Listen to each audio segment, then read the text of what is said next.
আমার জীবনটা না তরবারি হয়ে গেছে বুঝছস, যেটার দুই পাশে ঢাল, যেই জায়গায় পা দিই ওই জায়গায় কাটে। এমন একটা জায়গায় পেলাম না রে, যে জায়গাটাতে শান্তিতে একটু খাড়া থাকতে পারবো। ফার্স্টে একজনের ভালোবাসলাম, তার বিশ্বাস রাখতে গিয়ে তারে বিয়ে করলাম। সে কোনো কিছু না বইলা, কোনো কিছু নিজের মতো সংসার গোছায় নিল। আর এবার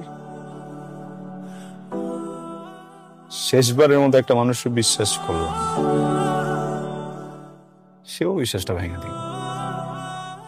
এরকম লুজার বন্ধুর পাশে তুই যদি নাও থাকতে চাস, তোর যদি এত ব্যস্ত থাকে, আমি তোর আটকা মজা। এই বন্ধুর জন্য একটা দোয়া করতে পারবি না?